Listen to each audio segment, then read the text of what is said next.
Hello friends, and welcome to the first of 3 installments of this calm reading of The Wind in the Willows by Kenneth Grahame. Today we will meet Mole, his friend the water rat, and learn about their adventures with Toad and Mr. Badger in the wild wood. Chapter 1. The Riverbank. The mole had been working very hard all morning, spring cleaning his little home. First with brooms, then with dusters, then on ladders and steps and chairs, with a brush and a pail of whitewash, till he had dust in his throat and eyes, and splashes of whitewash all over his black fur, and an aching back, and weary arms. Spring was moving in the air above, and in the earth below and around him, penetrating even his dark and lowly little house, with its spirit of divine discontent and longing. It was small wonder, then, that he suddenly flung down his brush on the floor, said, "Bother," and "Oh, blow," and also, "Hang spring cleaning," and bolted out of the house, without even waiting to put on his coat. Something up above was calling him imperiously, and he made for the steep little tunnel, which answered, in his case, to the gravelled carriage drive owned by animals whose residents are nearer to the sun and air. So he scraped and scratched and scrabbled and scrooged, and then he scrooged again, and scrabbled and scratched and scraped, working busily with his little paws and muttering to himself, "Up we go, up we go," till at last, pop, his snout came out into the sunlight, and he found himself rolling in the warm grass of a great meadow. "This is fine," he said to himself. "This is better than whitewashing." The sunshine struck hot on his fur, soft breezes caressed his heated brow, and after the seclusion of the cellarage he had lived in so long, the carol of happy birds fell on his dulled hearing almost like a shout. Jumping off all his 4 legs at once, in the joy of living and the delight of spring without its cleaning, he pursued his way across the meadow till he reached the hedge on the further side. "Hold up," said an elderly rabbit at the gap. "A 6pence for the privilege of passing by the private road." He was bowled over in an instant by the impatient and contemptuous mole, who trotted along the side of the hedge, chaffing the other rabbits as they peeped hurriedly from their holes to see what the row was about. "Onion sauce, he remarked jeeringly, and was gone before they could think of a thoroughly satisfactory reply. Then they all started grumbling at each other. "How stupid you are! Why didn't you tell him? Well, why didn't you say? You might have reminded him," and so on, in the usual way. But of course it was then much too late, as is always the case. It all seemed too good to be true. Hither and thither, through the meadows he rambled busily, along the hedgerows, across the copses, finding everywhere birds building, flowers budding, leaves thrusting, everything happy and progressive and occupied. And instead of having an uneasy conscience pricking him and whispering, "Whitewash," he somehow could only feel how jolly it was to be the only idle dog among all these busy citizens. After all, the best part of a holiday is perhaps not so much to be resting yourself as to see all the other fellows busy working. He thought his happiness was complete when, as he meandered aimlessly along, suddenly he stood by the edge of a full-fed river. Never in his life had he seen a river before. This sleek, sinuous, full-bodied animal, chasing and chuckling, gripping things with a gurgle and leaving them with a laugh, to fling itself on fresh playmates that shook themselves free and were caught and held again. All was a shaken and a shiver, glints and gleams and sparkles, rustle and swirl, chatter and bubble. The mole was bewitched, entranced, fascinated. By the side of the river he trotted, as one trots when very small, by the side of a man who holds one spellbound by exciting stories. And when tired at last, he sat on the bank, while the river still chattered onto him, a babbling procession of the best stories in the world, sent from the heart of the earth to be told at last to the insatiable sea. As he sat on the grass and looked across the river, a dark hole on the bank opposite, just above the water's edge, caught his eye, and dreamily he fell to considering what a nice snug dwelling place it would make for an animal with few wants and fond of bijou riverside residence, above flood level and remote from noise and dust. As he gazed, something bright and small seemed to twinkle down in the heart of it, vanished, then twinkled once more like a tiny star. But it could hardly be a star in such an unlikely situation, and it was too glittering and small for a glowworm. Then, as he looked, it winked at him, and so declared itself to be an eye, and a small face began gradually to grow up around it, like a frame around a picture. A brown little face with whiskers, a grave round face with the same twinkle in its eye that had first attracted his notice, small, neat ears, and thick, silky hair. It was the water rat. Then the two animals stood and regarded each other cautiously. "Hello, Mole," said the water rat. "Hello, Rat," said the Mole. "Would you like to come over?" inquired the rat presently. "Oh, it's all very well to talk," said the Mole, rather pettishly, he being new to a river and riverside life and its ways. The rat said nothing, but stooped and unfastened a rope and hauled on it, then lightly stepped into a little boat which the Mole had not observed. It was painted blue outside and white within, and was just the size for two animals, and the Mole's whole heart went out to it at once, even though he did not yet fully understand its uses. The rat sculled smartly across and made fast. Then he held up his forepaw as the Mole stepped gingerly down. "Lean on that," he said. "Now then, step lively." And the Mole, to his surprise and rapture, found himself actually seated in the stern of a real boat. "This has been a wonderful day," said he, as the rat shoved off and took to the sculls again. "Do you know, I've never been in a boat before in all my life." "What?" cried the rat, open-mouthed. "Never been in a... You never? Well, what have you been doing then?" "Is it so nice as all that?"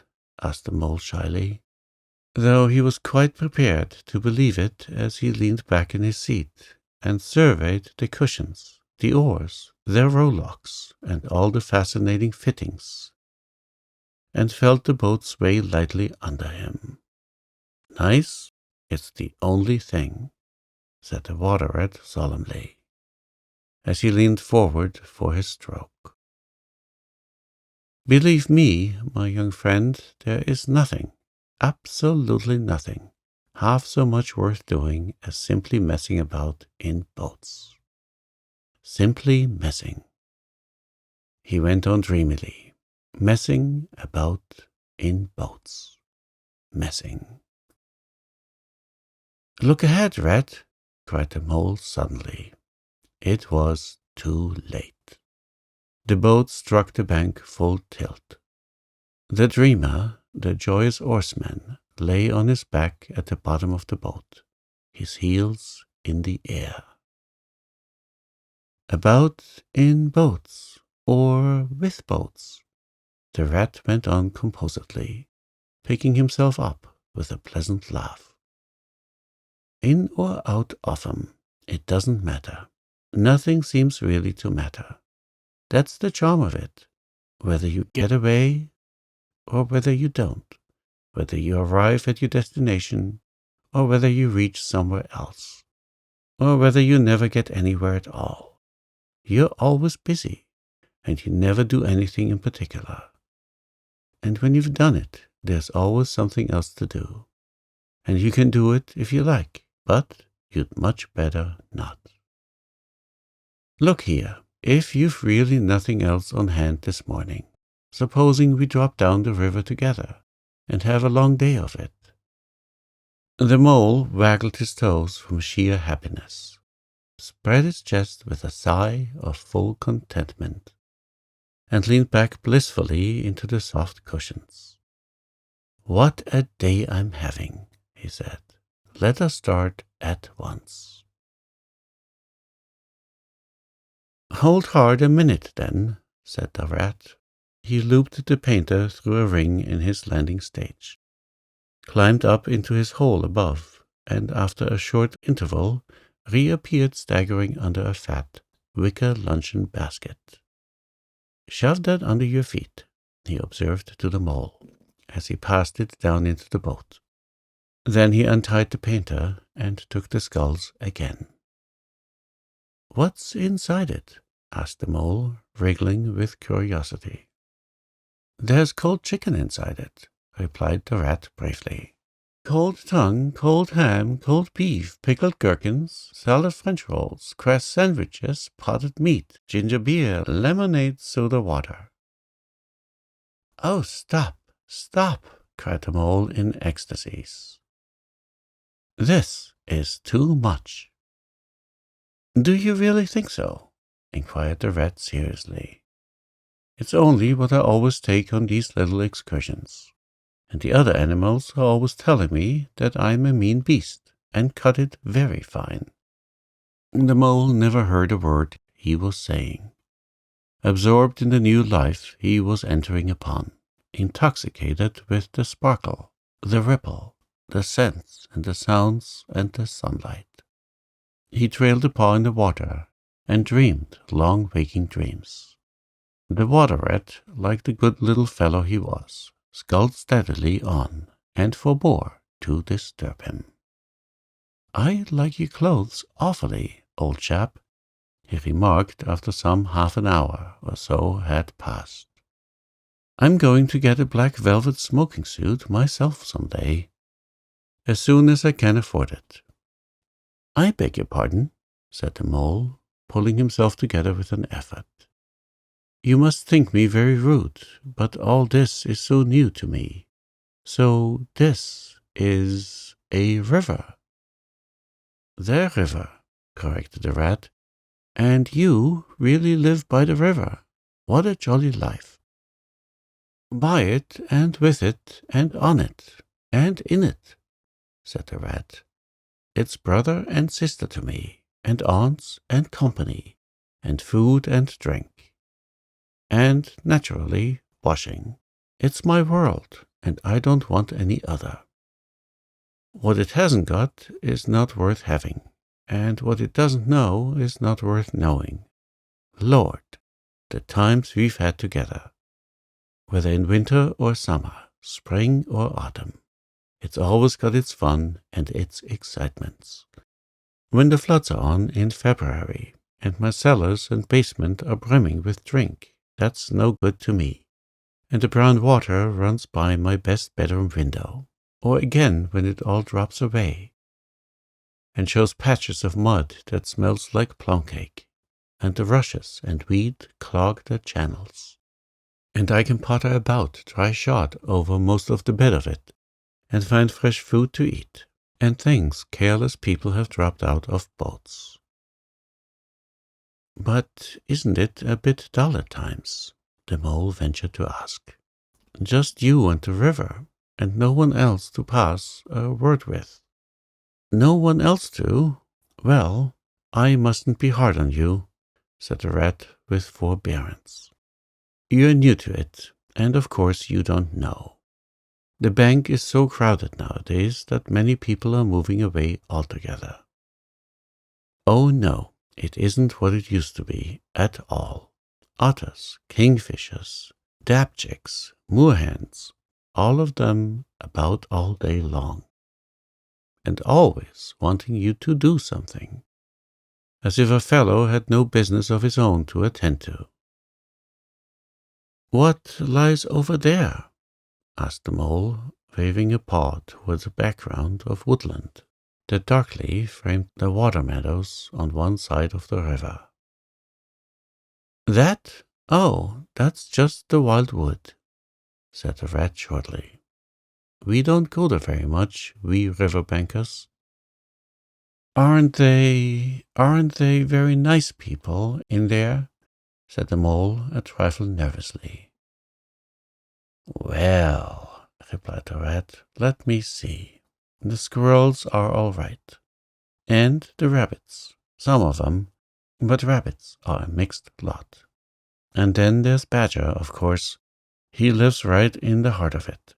Wouldn't live anywhere else either if you paid him to do it. Dear old Badger. Nobody interferes with him. They'd better not, he added significantly. Why, who should interfere with him? Asked the mole. Well, of course, there are others, explained the rat in a hesitating sort of way. Weasels and stoats and foxes and so on. They're all right in a way. I'm very good friends with them. Past the time of day when we meet and all that. But they break out sometimes, there's no denying it. And then, well, you can't really trust them. And that's the fact.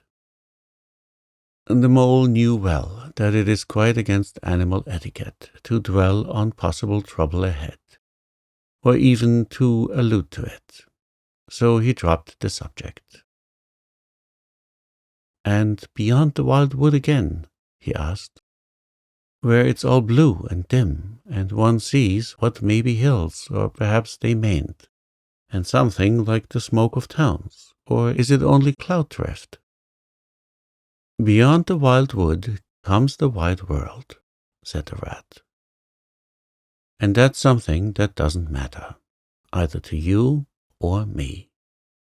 I've never been there, and I'm never going, nor you either, if you've got any sense at all. Don't ever refer to it again, please. Now then, here's our Blackwater at least, where we're going to lunch.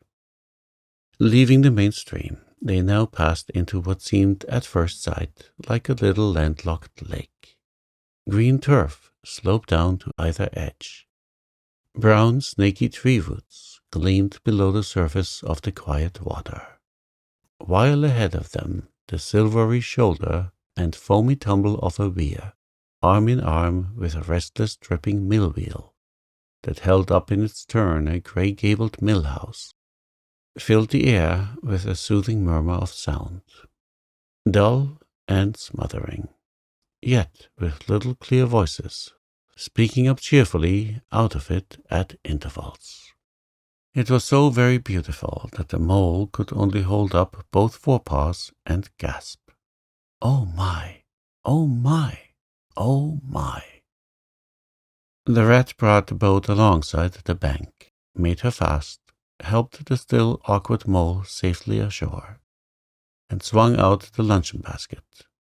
The mole begged as a favor to be allowed to unpack it all by himself, and the rat was very pleased to indulge him, and to sprawl at full length on the grass and rest, while his excited friend shook out the tablecloth and spread it, took out all the mysterious packets one by one, and arranged the content in due order, still gasping, "Oh my, oh my," at each fresh revelation.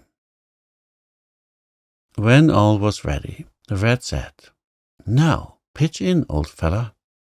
And the mole was indeed very glad to obey, for he had started his spring cleaning at a very early hour that morning, as people will do, and had not paused for a bite or sup.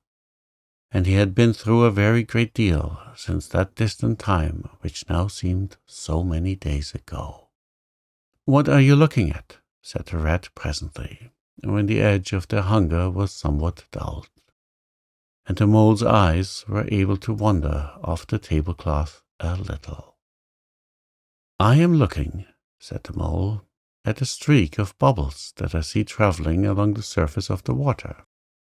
That is a thing that strikes me as funny." "Bubbles?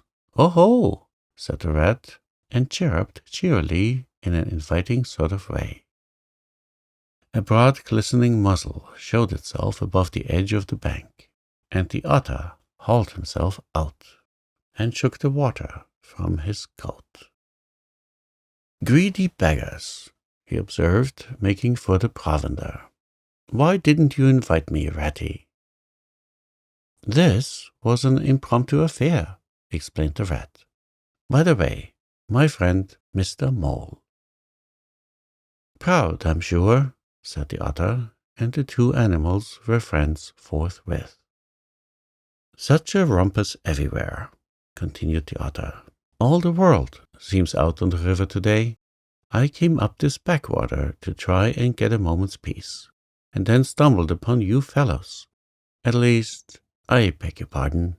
I don't mean exactly that, you know."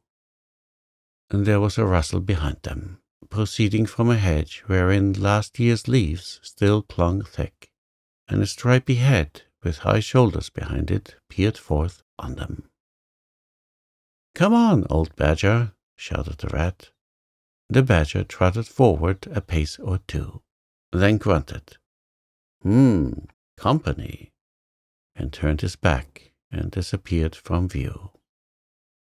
"That's just the sort of fellow he is," observed the disappointed rat. "Simply hates society. Now we shan't see any more of him today. Well, tell us, who's out on the river?" "Toad's out, for one," replied the otter, "in his brand-new wager boat. New togs, new everything." The two animals looked at each other and laughed. "Once it was nothing but sailing," said the rat. "Then he tired of that and took to punting. Nothing would please him but to punt all day and every day, and a nice mess he made of it.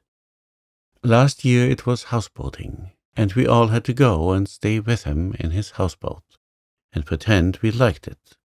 He was going to spend the rest of his life in a houseboat. It's all the same, whatever he takes up. He gets tired of it, and starts on something fresh." "Such a good fellow, too," remarked the otter reflectively, "but no stability, especially in a boat."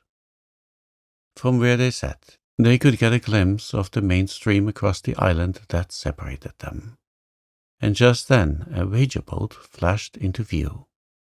The rower, a short, stout figure, splashing badly and rolling a good deal, but working his hardest.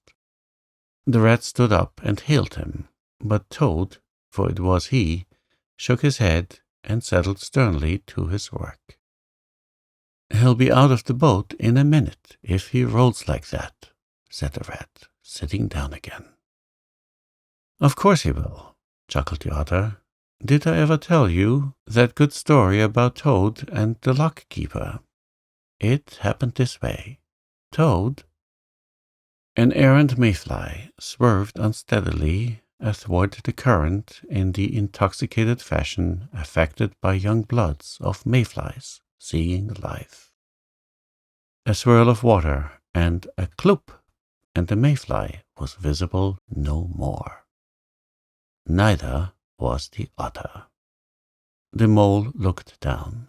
The voice was still in his ears, but the turf whereon he had sprawled was clearly vacant. Not an otter to be seen, as far as the distant horizon. But again there was a streak of bubbles on the surface of the river. The rat hummed a tune, and the mole recollected that animal etiquette forbade any sort of comment on the sudden disappearance of one's friend at any moment, for any reason or no reason whatever. "Well, well," said the rat, "I suppose we ought to be moving. I wonder which of us had better pack the luncheon basket." He did not speak as if he was frightfully eager for the treat. "Oh, please, let me," said the mole. So, of course, the rat let him. Packing the basket was not quite such pleasant work as unpacking the basket. It never is. But the mole was bent on enjoying everything, and although just when he had got the basket packed and strapped up tightly, he saw a plate staring up at him from the grass. And when the job had been done again, the rat pointed out a fork which anybody ought to have seen. And last of all, behold, the mustard pot which he had been sitting on without knowing it. Still, somehow, the thing got finished at last, without much loss of temper. The afternoon sun was getting low, as the rat sculled gently homewards in a dreamy mood, murmuring poetry things over to himself, and not paying much attention to Mole. But Mole was very full of lunch and self-satisfaction and pride, and already quite at home in a boat, so he thought, and was getting a bit restless besides. And presently he said, "Ratty, please, I want to row now." And the rat shook his head with a smile. "Not yet, my young friend," he said. "Wait till you've had a few lessons. It's not so easy as it looks." And the mole was quiet for a minute or two. But he began to feel more and more jealous of Rat, sculling so strongly and so easily along, and his pride began to whisper that he could do it every bit as well. He jumped up and seized the sculls so suddenly that the rat, who was gazing out over the water and saying more poetry things to himself, was taken by surprise and fell backwards off his seat with his legs in the air for the second time, while the triumphant mole took his place and grabbed the sculls with entire confidence. "Stop it, you silly ass!" cried the rat from the bottom of the boat. "You can't do it. You'll have us over." The mole flung his sculls back with a flourish and made a great dig at the water. He missed the surface altogether. His legs flew up above his head, and he found himself lying on top of the prostrate rat. Greatly alarmed, he made a grab at the side of the boat, and the next moment, splosh! Over went the boat, and he found himself struggling in the river.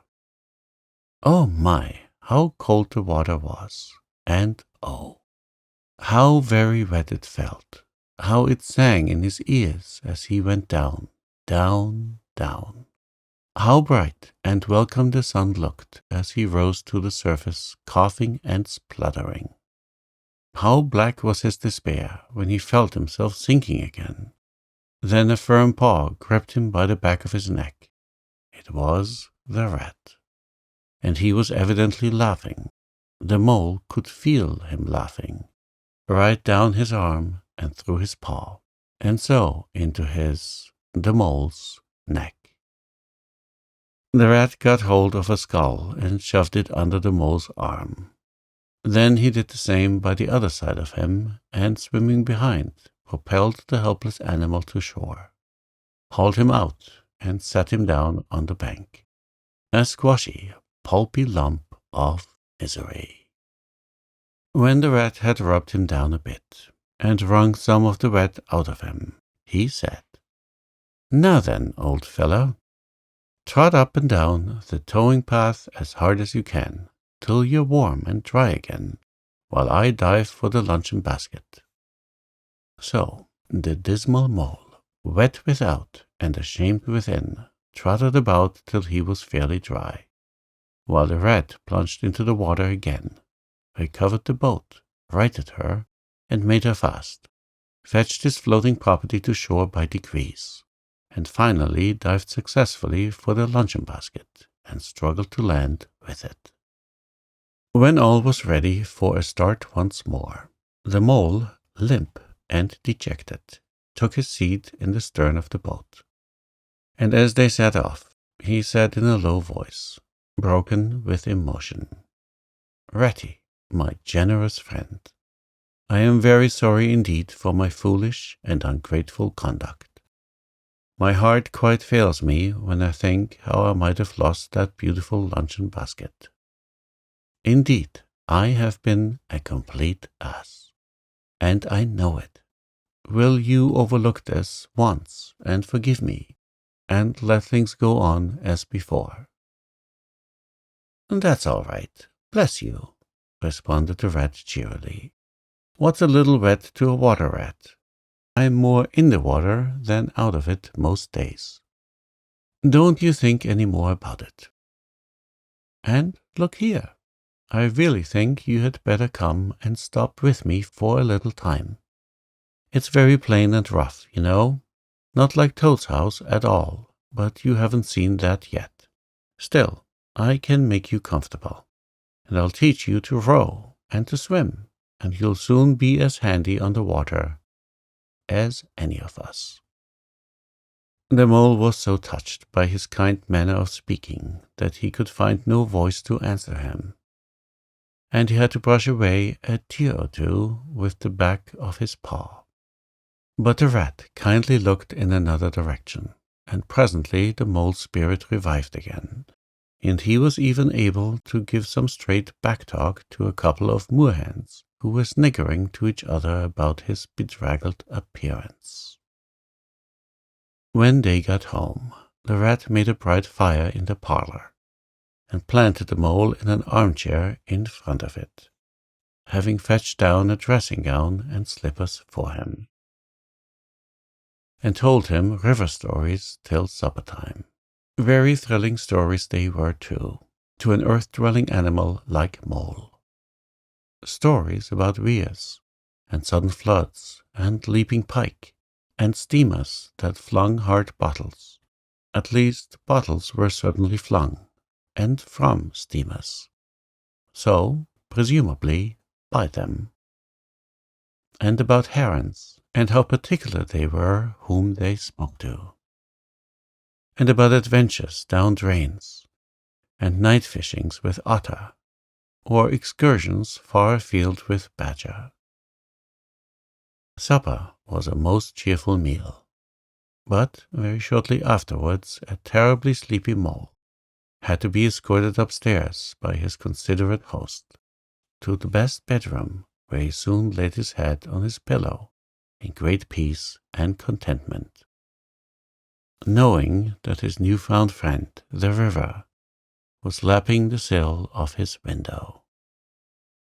This day was only the first of many similar ones for the emancipated mole, each of them longer and full of interest as the ripening summer moved onward.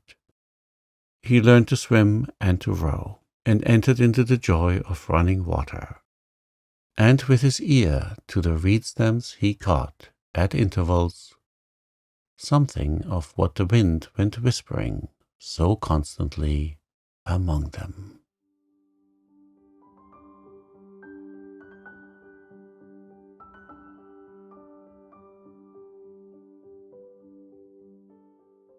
Chapter 2. The Open Road. "Ratty," said the mole suddenly, one bright summer morning, "if you please, I want to ask you a favor." The rat was sitting on the river bank, singing a little song. He had just composed it himself, so he was very taken up with it, and would not pay proper attention to Mole or anything else. Since early morning he had been swimming in the river, in company with his friends, the ducks. And when the ducks stood on their heads suddenly, as ducks will, he would dive down and tickle their necks, just under where their chins would be if ducks had chins, till they were forced to come to the surface again in a hurry, spluttering and angry and shaking their feathers at him, for it is impossible to say quite all you feel when your head is under water. At last they implored him to go away and attend to his own affairs, and leave them to mind theirs. So the rat went away, and sat on the river bank in the sun, and made up a song about them, which he called Duck's Ditty. All along the backwater, through the rushes tall, ducks are a-dabbling, up tails all.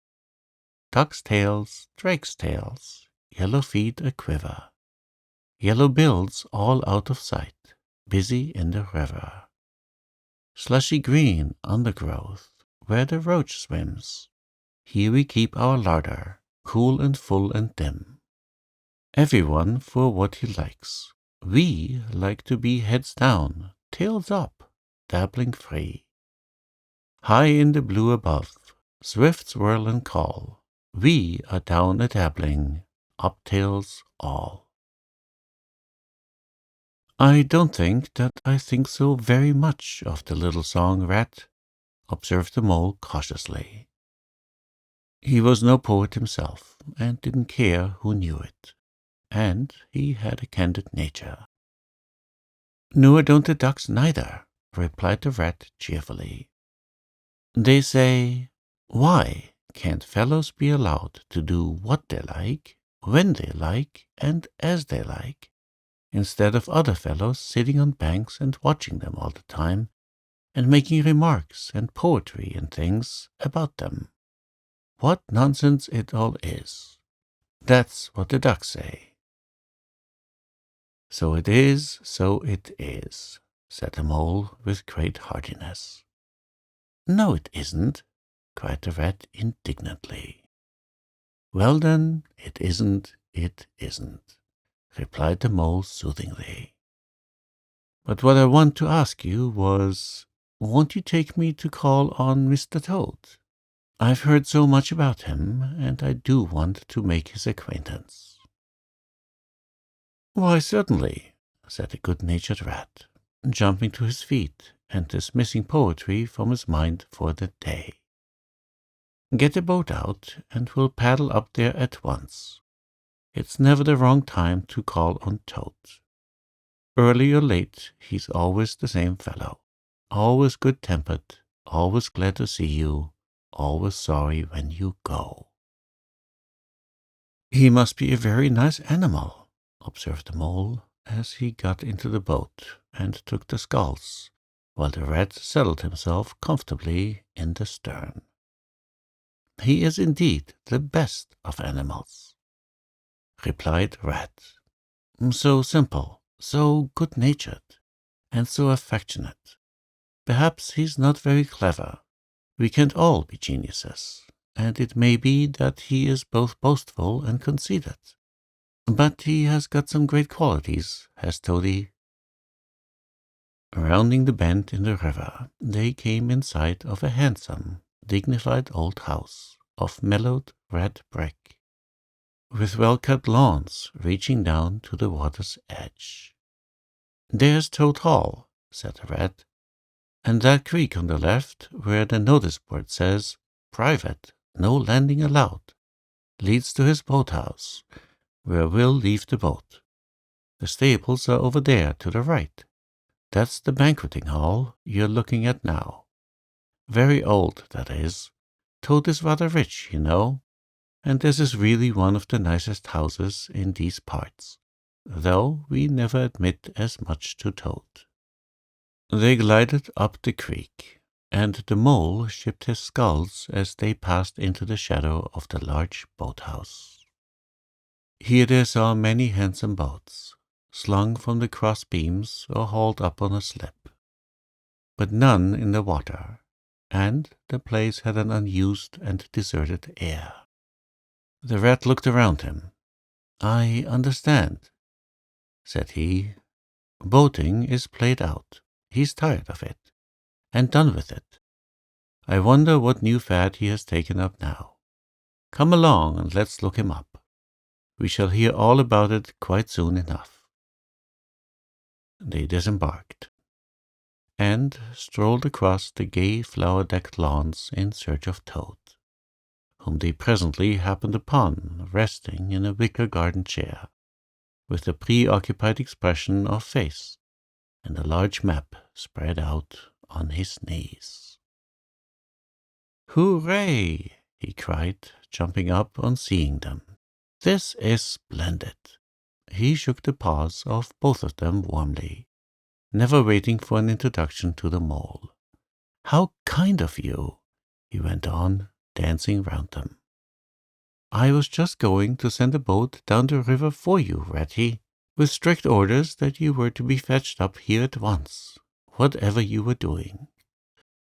I want you badly, both of you. Now, what will you take? Come inside and have something. You don't know how lucky it is you're turning up just now." "Let's sit quiet a bit, Toady," said the rat, throwing himself into an easy-chair, while the mole took another by the side of him, and made some civil remark about Toad's delightful residence. "Finest house on the whole river," cried Toad boisterously. "Or anywhere else, for that matter," he could not help adding. Here the rat nudged the mole. Unfortunately, the Toad saw him do it, and turned very red. There was a moment's painful silence. Then Toad burst out laughing. "All right, Ratty," he said. "It's only my way, you know, and it's not such a very bad house, is it? You know you rather like it yourself. Now look here, let's be sensible. You are the very animals I wanted. You've got to help me. It's most important." "It's about your rowing, I suppose," said the rat, with an innocent air. "You're getting on fairly well, though you splash a good bit still. With a great deal of patience and any quantity of coaching, you may—" "Oh, pooh, boating," interfered the Toad in great disgust. "Silly boyish amusement. I've given that up long ago. Sheer waste of time, that's what it is. It makes me downright sorry to see you fellows, who ought to know better, spending all your energies in that aimless manner. No, I've discovered the real thing, the only genuine occupation for a lifetime. I propose to devote the remainder of mine to it, and can only regret the wasted years that lie behind me, squandered in trivialities. Come with me, dear Ratty, and your amiable friend also, if he will be so very good, just as far as the stable-yard, and you shall see what you shall see." He led the way to the stable-yard accordingly, the rat following with a most mistrustful expression. And there, drawn out of the coach-house into the open, they saw a gypsy caravan, shining with newness, painted a canary yellow, picked out with green and red wheels. "There you are!" cried the Toad, straddling and expanding himself. "There's real life for you, embodied in that little cart. The open road, the dusty highway, the heath, the common, the hedgerows, the rolling downs. Camps, villages, towns, cities. Here today, up and off to somewhere else tomorrow. Travel, change, interest, excitement. The whole world before you, and a horizon that's always changing. And mind, this is the very finest cart of its sort that was ever built, without any exception. Come inside and look at the arrangements. Planned them all myself, I did. The mole was tremendously interested and excited, and followed him eagerly up the steps, and into the interior of the caravan. The rat only snorted, and thrust his hands deep into his pockets, remaining where he was. It was indeed very compact and comfortable. Little sleeping bunks, a little table that folded up against the wall, a cooking stove, lockers, bookshelves, a bird cage with a bird in it, and pots, pans, jugs, and kettles of every size and variety. All complete, said the toad triumphantly, pulling open a locker. You see, biscuits, potted lobster, sardines, everything you can possibly want. Soda water, here. Baccy, there. Letter paper, bacon, jam, cards, and dominoes, you'll find. He continued as they descended the steps again. You'll find that nothing whatever has been forgotten when we make our start this afternoon. I beg your pardon, said the rat slowly, as he chewed a straw. But did I overhear you say something about we, and start, and this afternoon? Now, you dear good old ratty, said Toad imploringly, don't begin talking in that stiff and sniff sort of way, because you know you've got to come. I can't possibly manage without you, so please consider it settled. And don't argue. It's the one thing I can't stand. You surely don't mean to stick to your dull, fusty old river all your life, and just live in a hole in a bank and boat. I want to show you the world. I'm going to make an animal of you, my boy. I don't care, said the rat doggedly. I'm not coming, and that's flat. And I am going to stick to my old river, and live in a hole, and boat, as I've always done. And what's more, Mole's going to stick to me, and do as I do. Aren't you, Mole? Of course I am, said the Mole loyally. I'll always stick to you, Rat, and what you say is to be, has got to be. All the same, it sounds as if it might have been, well, rather fun, you know, he added wistfully. Poor Mole. The life adventurous was so new a thing to him, and so thrilling, and this fresh aspect of it was so tempting, and he had fallen in love at first sight with the canary-colored cart, and all its little fitments. The rat saw what was passing in his mind, and wavered. He hated disappointing people, and he was fond of the Mole, and would do almost anything to oblige him. Toad was watching both of them closely. Come along in and have some lunch, he said diplomatically, and we'll talk it over. We needn't decide anything in a hurry. Of course, I don't really care. I only want to give pleasure to you fellows. Live for others, that's my motto in life. During luncheon, which was excellent, of course, as everything at Toad Hall always was, the Toad simply let himself go. Disregarding the rat, he proceeded to play upon the inexperienced Mole as on a harp. Naturally a voluble animal, and always mastered by his imagination, he painted the prospect of the trip and the joys of the open life and the roadside in such glowing colors that the Mole could hardly sit in his chair for excitement. Somehow it soon seemed taken for granted by all three of them that the trip was a settled thing, and the rat, though still unconvinced in his mind, allowed his good nature to override his personal objections. He could not bear to disappoint his two friends, who were already deep in schemes and anticipations, planning out each day's separate occupation for several weeks ahead. When they were quite ready, the now triumphant Toad led his companions to the paddock and set them to capture the old grey horse, who, without having been consulted, and to his own extreme annoyance, had been told off by Toad for the dustiest job in this dusty expedition. He frankly preferred the paddock, and took a deal of catching. Meantime, Toad packed the locker still tighter with necessaries, and hung nosebags, nets of onions, bundles of hay, and baskets from the bottom of the cart.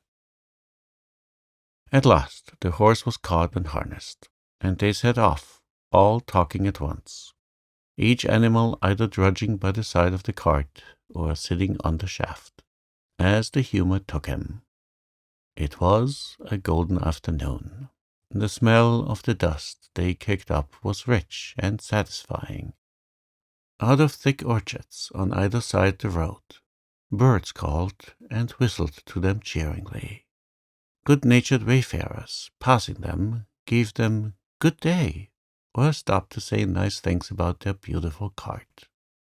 And rabbits, sitting at their front doors in the hedgerows, held up their forepaws and said, "Oh my, oh my, oh my." Late in the evening, tired and happy, and miles from home, they drew up on a remote common far from habitations, turned the horse loose to graze, and ate their simple supper, sitting on the grass by the side of the cart. Toad talked big about all he was going to do in the days to come, while stars grew fuller and larger all around them, and a yellow moon appearing suddenly and silently from nowhere in particular, came to keep them company and listen to their talk. At last they turned in to their little bunks in the cart, and Toad, kicking out his legs, sleepily said, "Well, good night, you fellows. This is the real life for a gentleman. Talk about your old river." "I don't talk about my river," replied the patient rat. "You know I don't, Toad." "But I think about it," he added pathetically in a lower tone. "I think about it all the time." The mole reached out from under his blanket, felt for the rat's paw in the darkness, and gave it a squeeze. "I'll do whatever you like, Ratty," he whispered. "Shall we run away tomorrow morning, quite early, very early, and go back to our dear old hole on the river?" "No, no, we'll see it out," whispered back the rat. "Thanks awfully, but I ought to stick by Toad till this trip is ended. It wouldn't be safe for him to be left to himself. It won't take very long. His fads never do. Good night." The end was indeed nearer than even the rat suspected. After so much open air and excitement, the Toad slept very soundly, and no amount of shaking could rouse him out of bed next morning.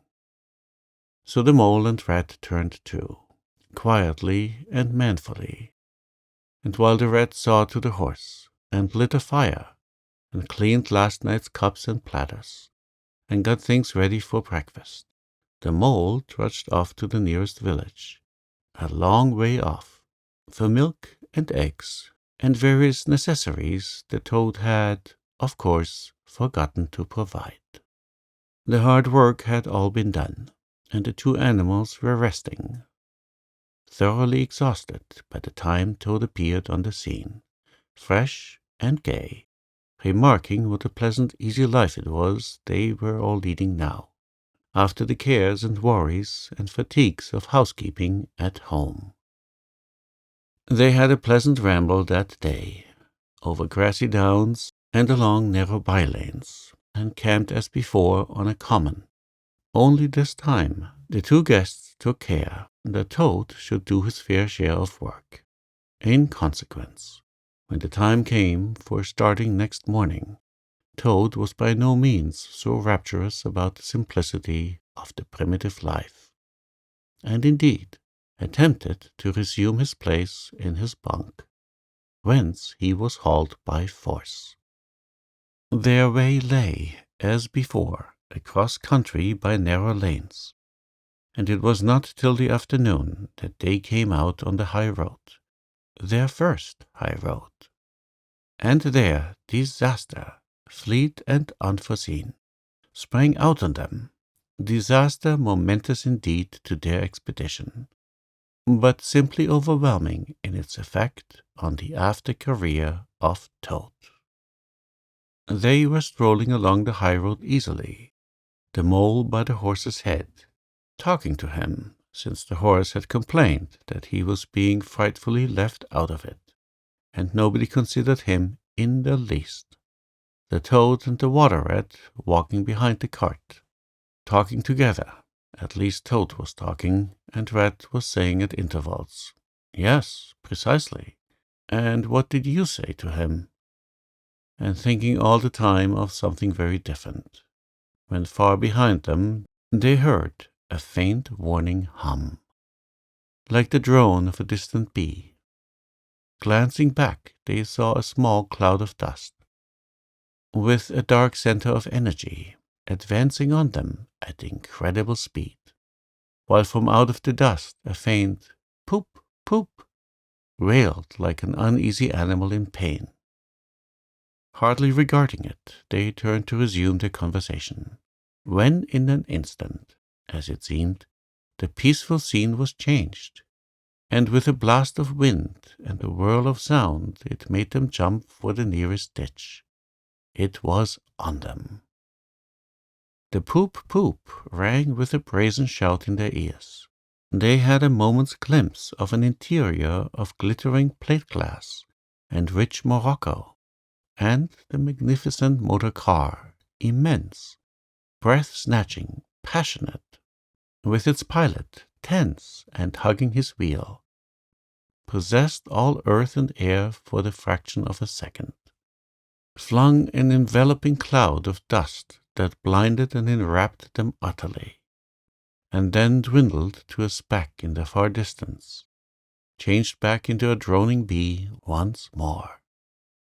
The old grey horse, dreaming as he plodded along of his quiet paddock, in a new raw situation such as this, simply abandoned himself to his natural emotions, rearing, plunging, backing steadily, in spite of all the mole's efforts at his head, and all the mole's lively language directed at his better feelings. He drove the cart backwards toward the deep ditch at the side of the road. It wavered an instant, then there was a heart-rending crash, and the canary-colored cart, their pride and their joy, lay on its side in the ditch, an irredeemable wreck. The rat danced up and down in the road, simply transported with passion. "You villains!" he shouted, shaking both fists. "You scoundrels! You highwaymen! You roadhogs! I'll have the law of you. I'll report you. I'll take you through all the courts." His homesickness had quite slipped away from him, and for the moment he was the skipper of the canary-colored vessel, driven on a shoal by the reckless jockeying of rival mariners, and he was trying to recollect all the fine and biting things he used to say to masters of steam launches when their wash, as they drove too near the bank, used to flood the parlor carpet at home. Toad sat straight down in the middle of the dusty road, his legs stretched out before him, and stared fixedly in the direction of the disappearing motor car. He breathed short. His face wore a placid, satisfied expression, and at intervals he faintly murmured, "Poop, poop." The mole was busy trying to quiet the horse, which he succeeded in doing after a time. Then he went to look at the cart, on its side in the ditch. It was indeed a sorry sight. Panels and windows smashed, axles hopelessly bent, one wheel off, sardine tins scattered over the wide world, and the bird in the birdcage sobbing pitifully and calling to be let out. The rat came to help him, but their united efforts were not sufficient to right the cart. "Hi, Toad!" they cried. "Come and bear a hand, can't you?" The toad never answered a word, or budged from his seat in the road, so they went to see what was the matter with him. They found him in a sort of a trance, a happy smile on his face, his eyes still fixed on the dusty wake of their destroyer. At intervals he was still heard to murmur, "Poop, poop." The rat shook him by the shoulder. "Are you coming to help us, Toad?" he demanded sternly. "Glorious, stirring sight," murmured Toad, never offering to move. "The poetry of motion. The real way to travel. The only way to travel. Here today, in next week tomorrow. Villages skipped, towns and cities jumped, always somebody else's horizon. Oh bliss, oh poop poop, oh my, oh my." "Oh, stop being an ass, Toad," cried the mole despairingly. "And to think I never knew," went on the toad in a dreamy monotone.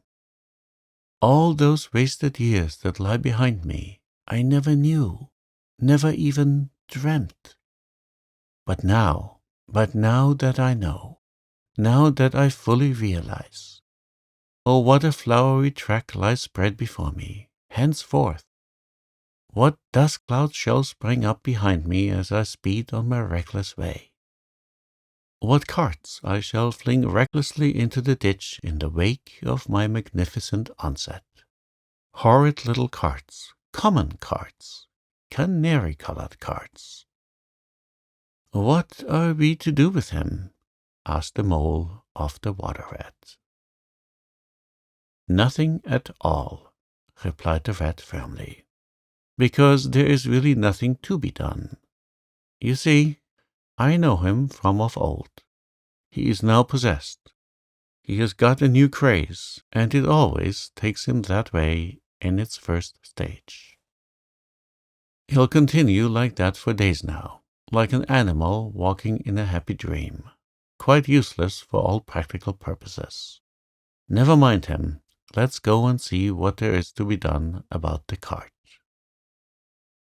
A careful inspection showed them that, even if they succeeded in riding it by themselves, the cart would travel no longer.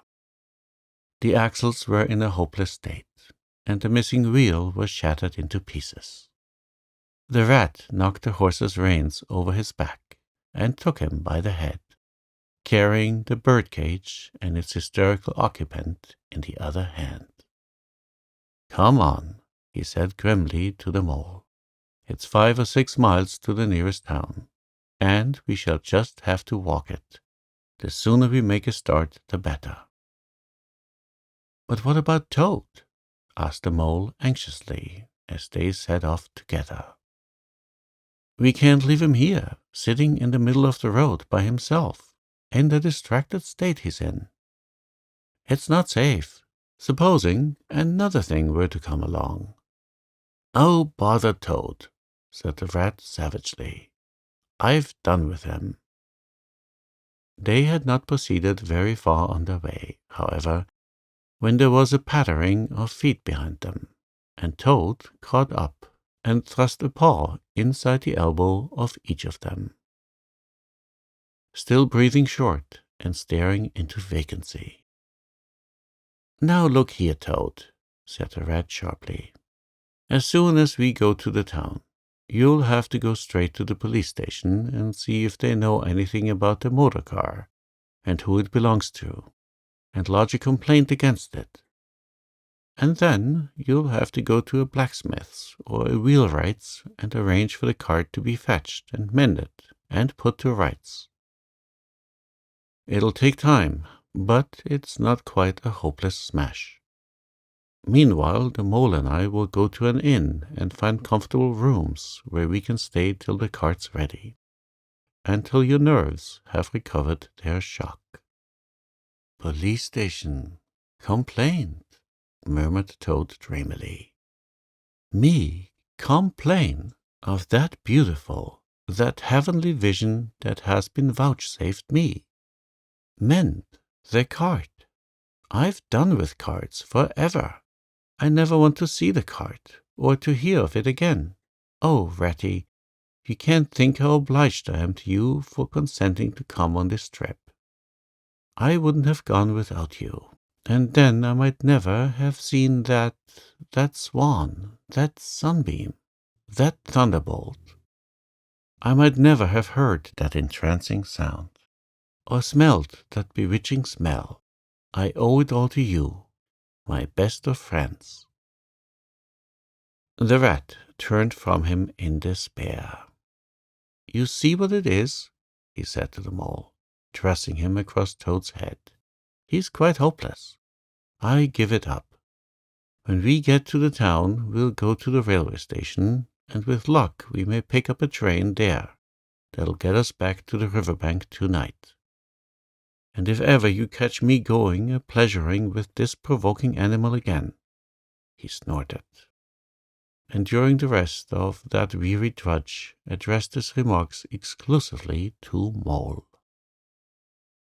On reaching the town, they went straight to the station and deposited Toad in the second-class waiting room, giving a porter 2 pence to keep a strict eye on him. They then left the horse at an inn stable, and gave what directions they could about the cart and its contents.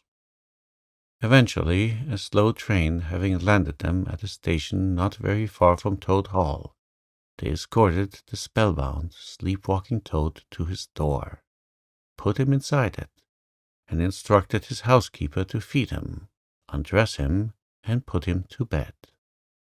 Then they got out their boat from the boathouse, sculled down the river home, and at a very late hour sat down to supper in their own cozy riverside parlor, to the rat's great joy and contentment.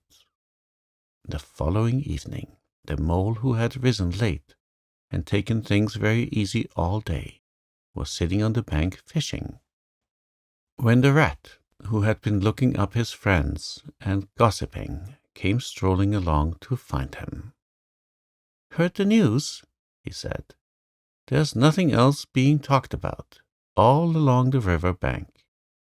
Toad went up to town by an early train this morning, and he has ordered a large and very expensive motor car."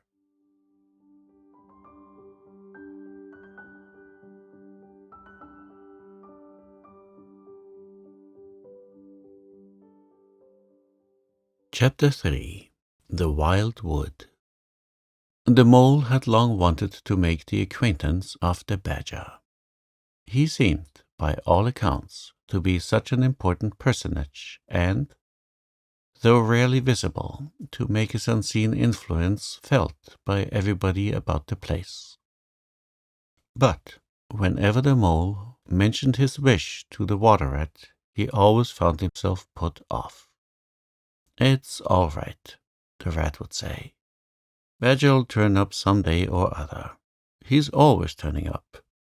And then I'll introduce you. The best of fellows, but you must not only take him as you find him, but when you find him.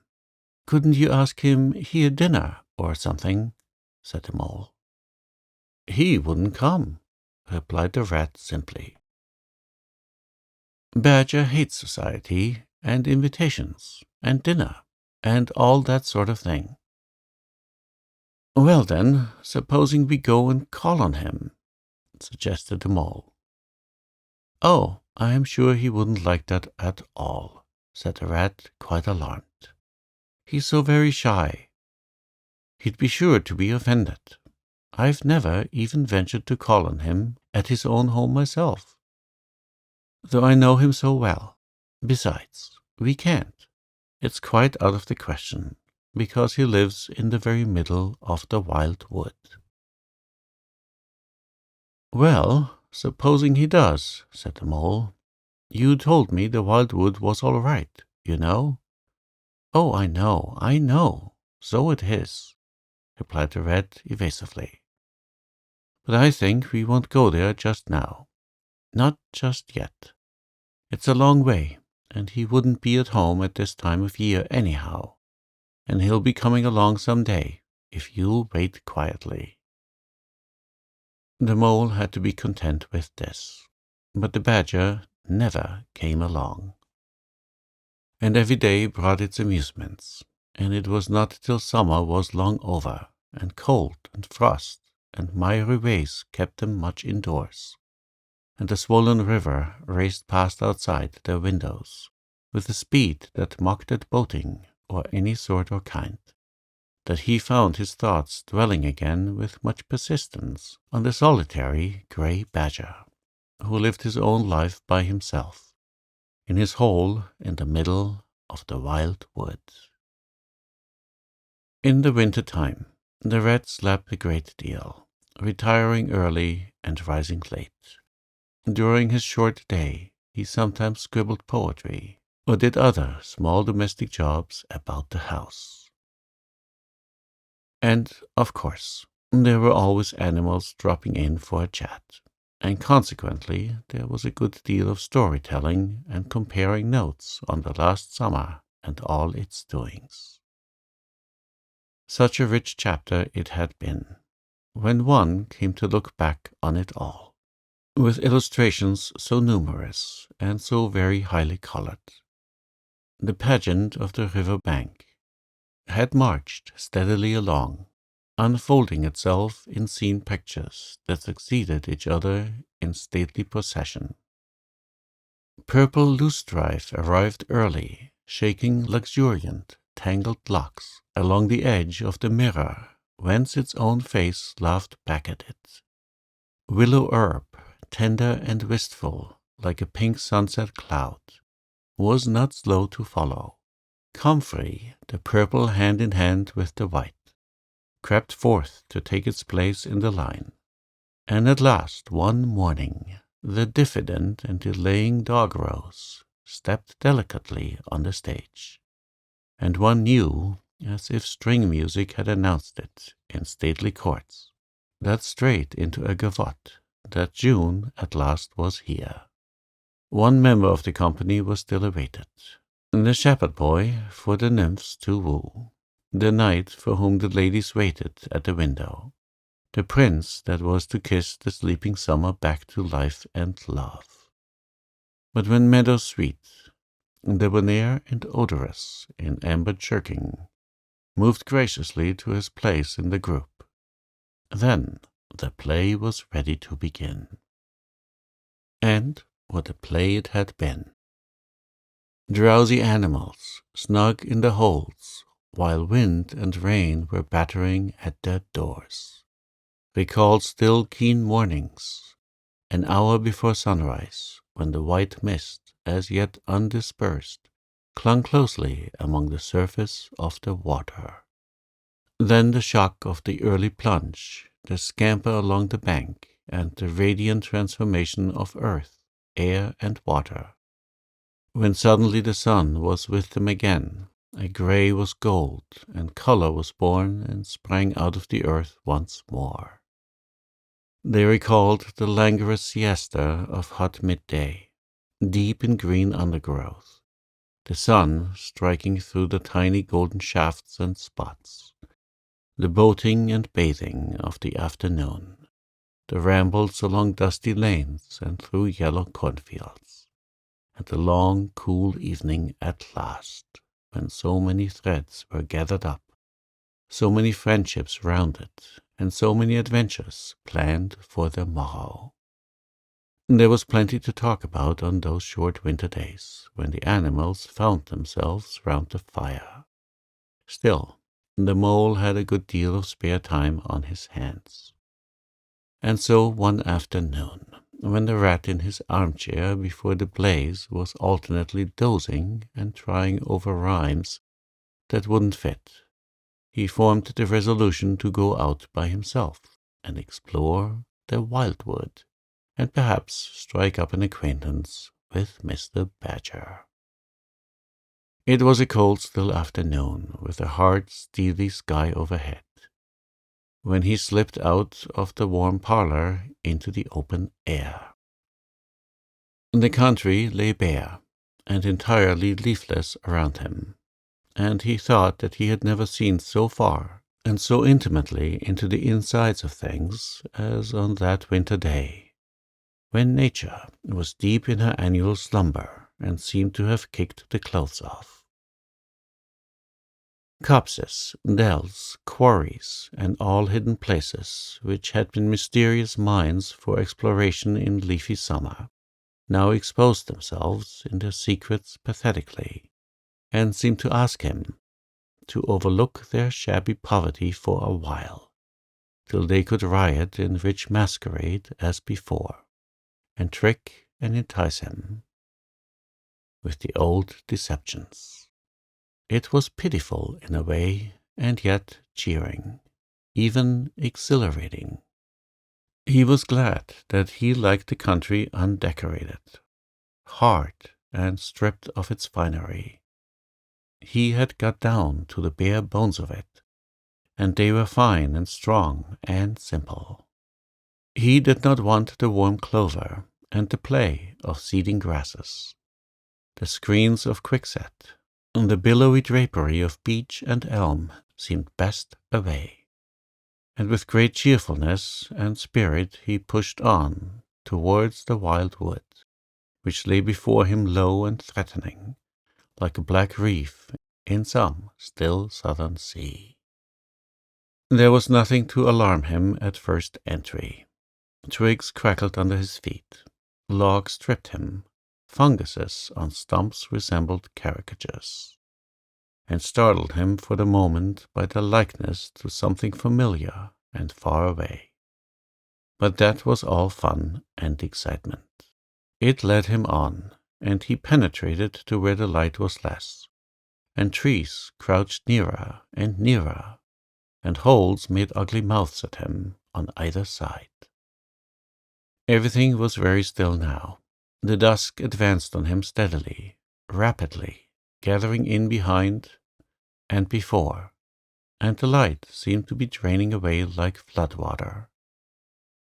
It was over his shoulder, and indistinctly that he first thought he saw a face, a little evil wedge-shaped face, looking out at him from a hole. When he turned and confronted it, the thing had vanished. He quickened his pace, telling himself cheerfully not to begin imagining things, or there would be simply no end to it. He passed another hole, and another, and another.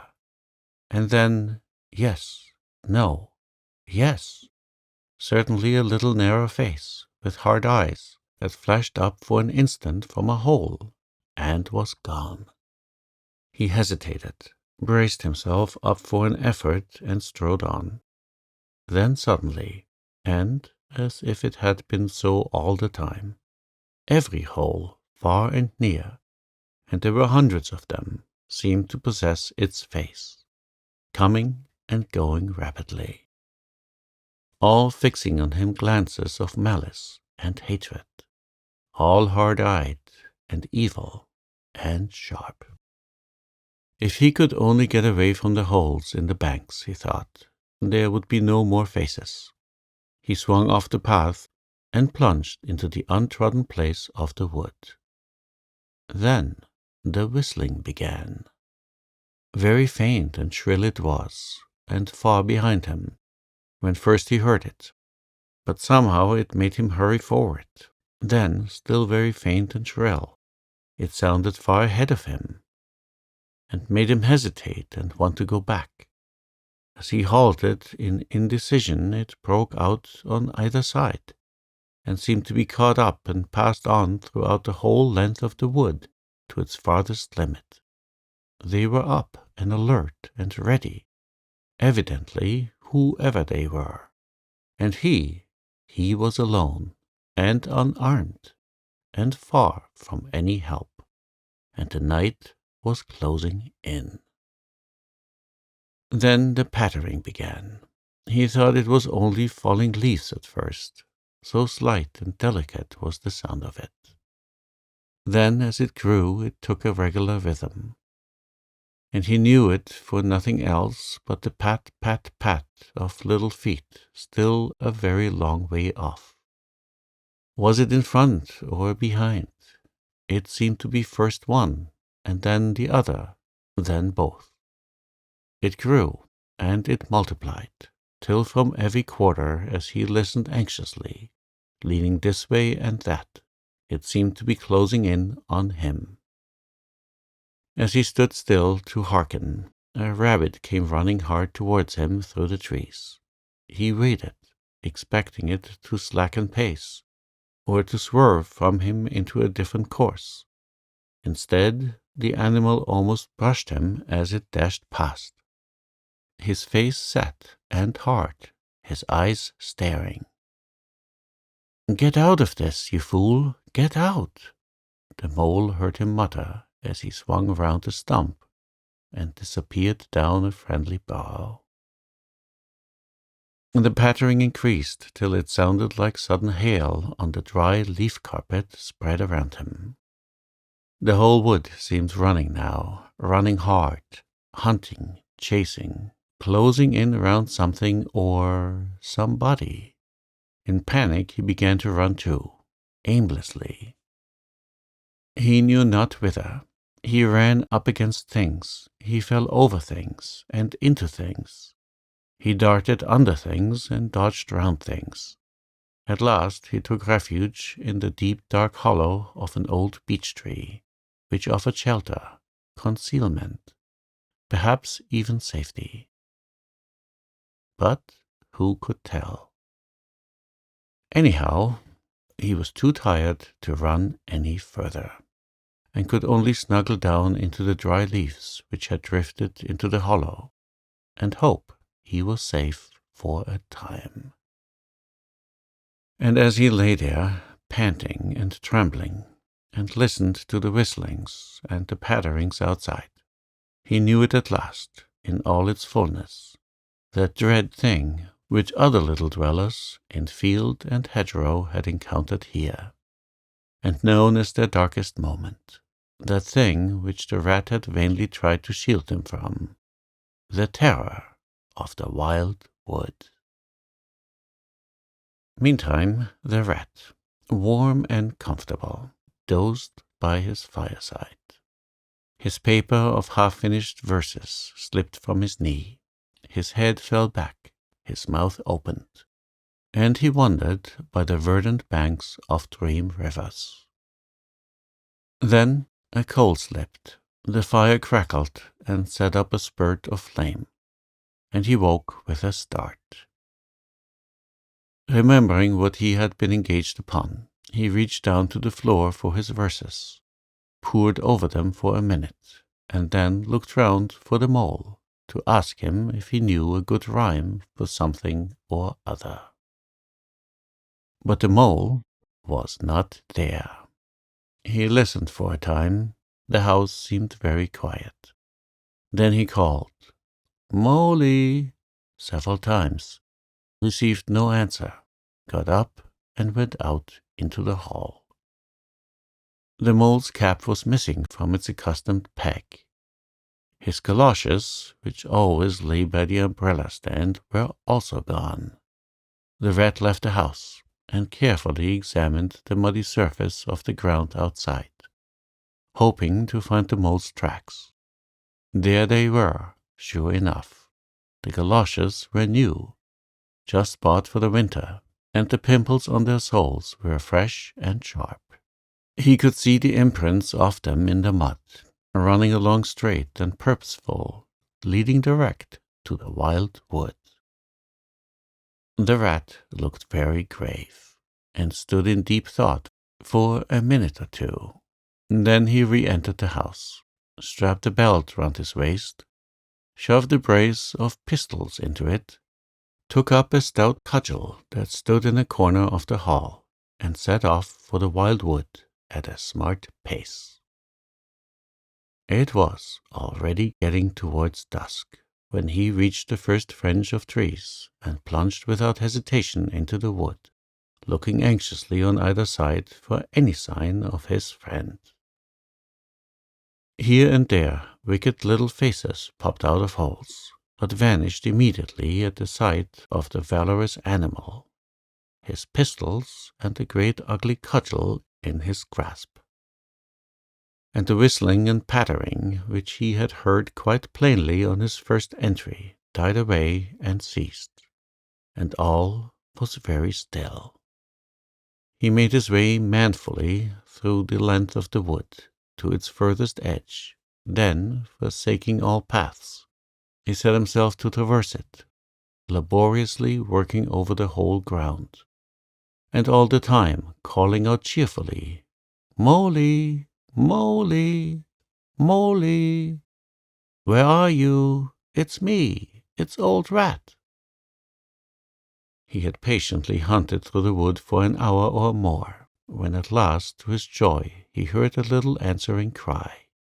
Guiding himself to the sound, he made his way through the gathering darkness to the foot of an old beech tree with a hole in it, and from out of the hole came a feeble voice, saying, "Ratty, is that really you?"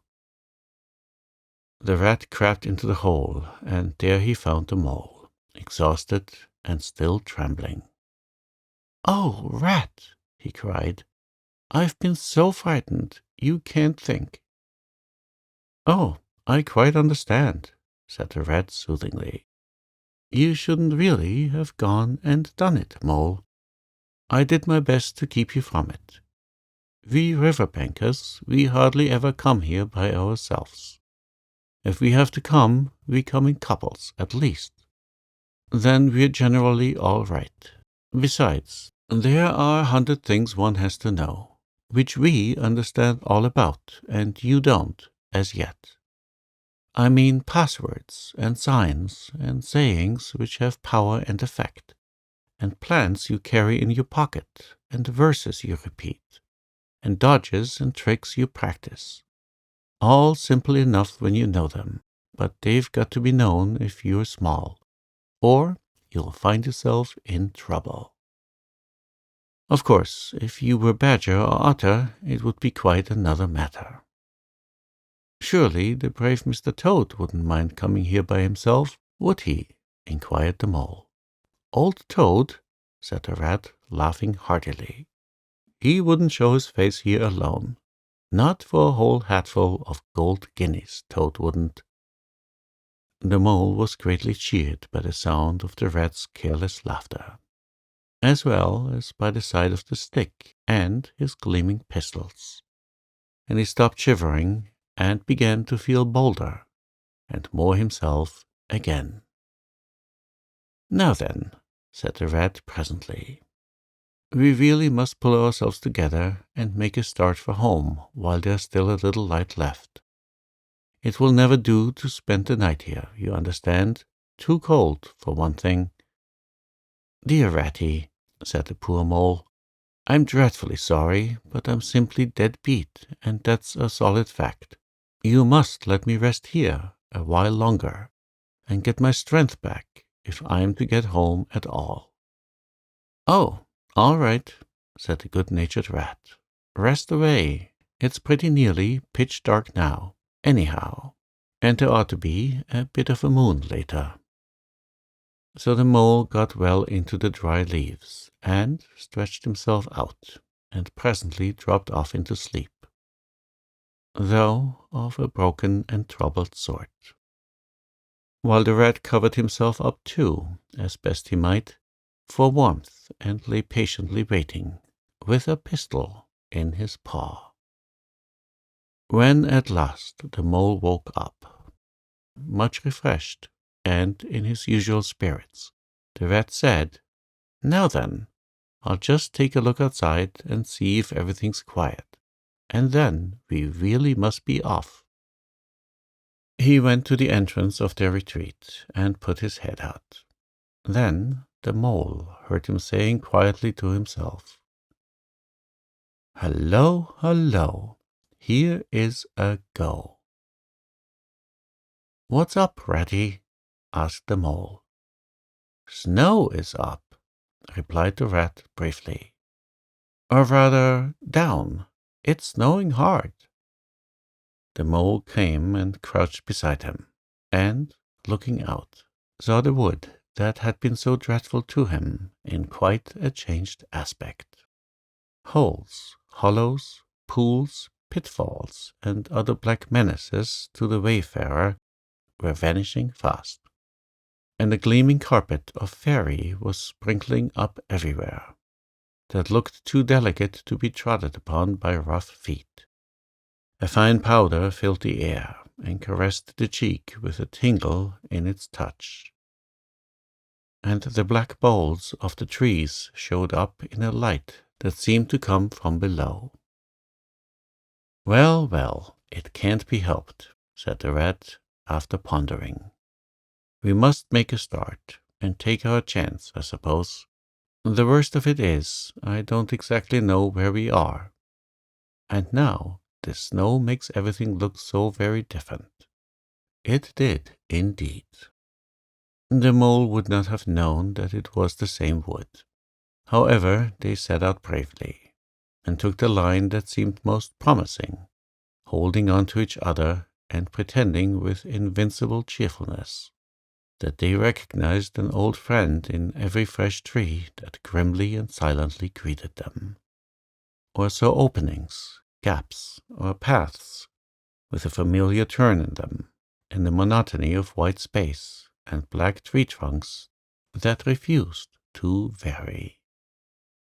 An hour or two later, they had lost all count of time. They pulled up, dispirited, weary, and hopelessly at sea, and sat down on a fallen tree trunk to recover their breath and consider what was to be done. They were aching with fatigue and bruised with tumbles. They had fallen into several holes and got wet through. The snow was getting so deep that they could hardly drag their little legs through it, and the trees were thicker and more like each other than ever. There seemed to be no end to this wood, and no beginning, and no difference in it, and, worst of all, no way out.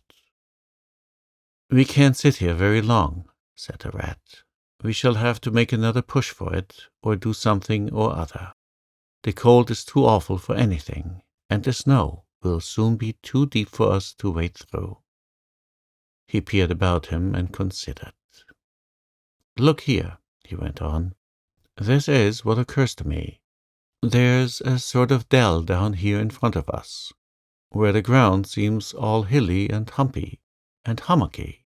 We'll make our way down into that and try and find some sort of shelter, a cave or hole with a dry floor to it, out of the snow and the wind, and there we'll have a good rest before we try again. For we're both of us pretty dead beat. Besides, the snow may leave off, or something may turn up." So once more they got on their feet and struggled down into the dell, where they hunted about for a cave or some corner that was dry and a protection from the keen wind and the whirling snow. They were investigating one of the hummocky bits the rat had spoken of, when suddenly the mole tripped up and fell forward on his face with a squeal. "Oh, my leg!" he cried. "Oh, my poor shin!" And he sat up on the snow and nursed his leg in both his front paws. Poor old mole, said the rat kindly. You don't seem to be having much luck today, do you? Let's have a look at the leg. Yes, he went on, going down on his knees to look. You've cut your shin, sure enough. Wait till I get at my handkerchief, and I'll tie it up for you. I must have tripped over a hidden branch. Or a stump, said the mole miserably. Oh my, oh my. It's a very clean cut, said the rat, examining it again attentively. That was never done by a branch or a stump. Looks as if it was made by a sharp edge of something in metal. Funny. He pondered a while and examined the humps and slopes that surrounded them. Well, never mind what done it, said the mole, forgetting his grammar in his pain. It hurts just the same, whatever done it. But the rat, after carefully tying up the leg with his handkerchief, had left him and was busy scraping in the snow. He scratched and shoveled and explored, all four legs working busily, while the mole waited impatiently, remarking at intervals, Oh, come on, rat. Suddenly the rat cried, Hooray! And then, Hooray, hooray, hooray, hooray, and fell to executing a feeble jig in the snow. What have you found, Ratty? Asked the mole, still nursing his leg. Come and see, said the delighted rat as he jigged on. The mole hobbled up to the spot and had a good look. Well, he said at last, slowly, I see it right enough. Seen the same sort of thing before, lots of times. Familiar object, I call it. A door scraper. Well, what of it? Why dance jigs around a door scraper? But don't you see what it means, you dull-witted animal? Cried the rat impatiently. Of course I see what it means, replied the mole.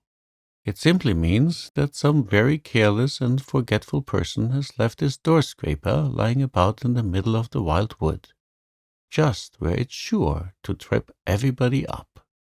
Very thoughtless of him, I call it. When I get home, I shall go and complain about it too, to somebody or other. See if I don't. Oh dear, cried the rat, in despair at his obtuseness. Here, stop arguing, and come and scrape. And he set to work again, and made the snow fly in all directions around him. After some further toil, his efforts were rewarded, and the very shabby doormat lay exposed to view. There, what did I tell you? Exclaimed the rat in great triumph. Absolutely nothing whatever, replied the mole with perfect truthfulness. Well now, he went on, you seem to have found another piece of domestic litter, done for and thrown away, and I suppose you're perfectly happy. Better go ahead and dance your jig round that, if you've got to, and get it over, and then perhaps we can go on and not waste any more time over rubbish heaps. Can we eat a doormat, or sleep under a doormat, or sit on a doormat and sledge home over the snow on it, you exasperating rodent? Do you mean to say, cried the excited rat, that this doormat doesn't tell you anything?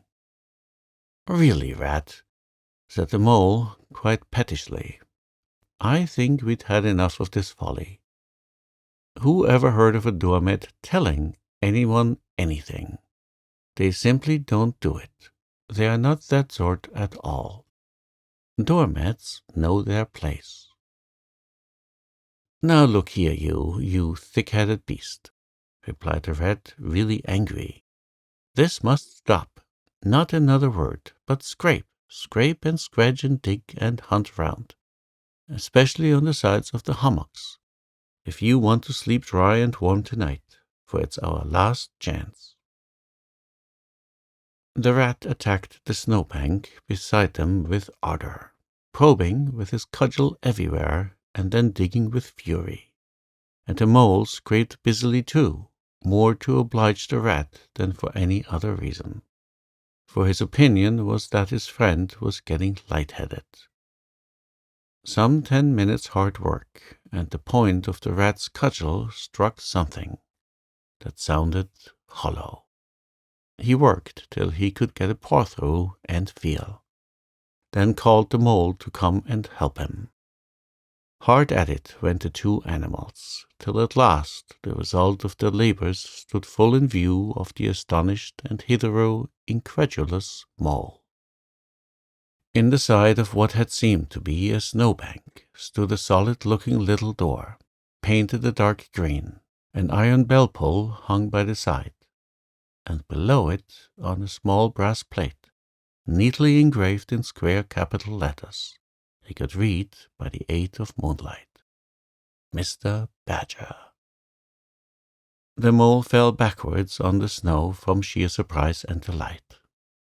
"Rat," he cried in penitence, "you're a wonder, a real wonder. That's what you are. I see it all now. You argued it out, step by step, in that wise head of yours, from the very moment that I fell and cut my shin.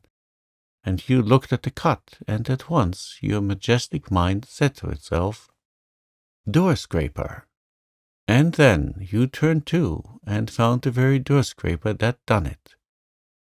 Did you stop there? No. Some people would have been quite satisfied, but not you. Your intellect went on working. 'Let me only just find a doormat,' says you to yourself, 'and my theory is proved.' And of course you found your doormat. You're so clever. I believe you could find anything you liked. 'Now,' says you, 'that door exists as plain as if I saw it. There's nothing else remains to be done but to find it.' Well, I've read about that sort of thing in books, but I've never come across it before in real life. You ought to go where you'll be properly appreciated. You're simply wasted here among us fellows. If I only had your head, Ratty." "But as you haven't," interrupted the rat rather unkindly, "I suppose you're going to sit on the snow all night and talk. Get up at once and hang on to that bell-pull you see there, and ring hard as you can, while I hammer." While the rat attacked the door with his stick, the mole sprang up at the bell-pull, clutched it, and swung there, both feet well off the ground. And from quite a long way off, they could faintly hear a deep-toned bell respond.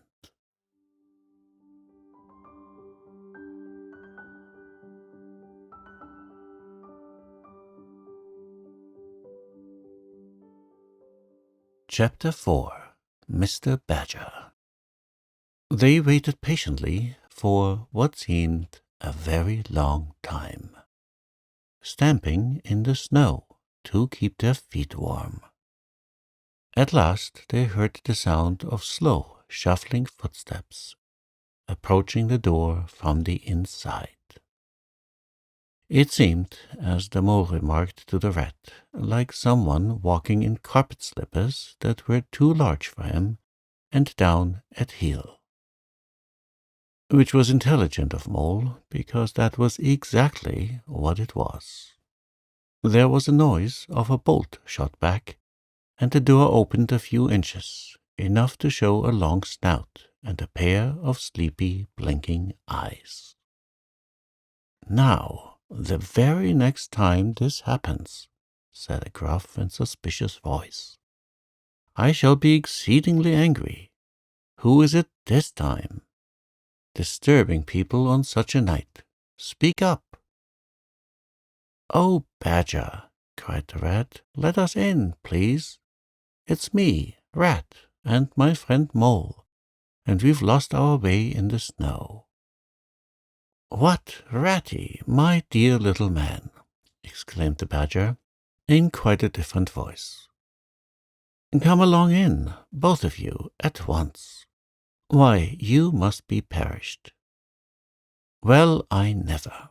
Lost in the snow, and in the wild wood, too, and at this time of night. But come in with you. The two animals tumbled over each other in their eagerness to get inside, and heard the door shut behind them with great joy and relief. The badger, who wore a long dressing gown, and whose slippers were indeed very down at heel, carried a flat candlestick in his paw, and had probably been on his way to bed when their summons sounded. He looked kindly down on them and patted both their heads. "This is not the sort of night for small animals to be out," he said paternally. "I'm afraid you've been up to some of your pranks again, Ratty.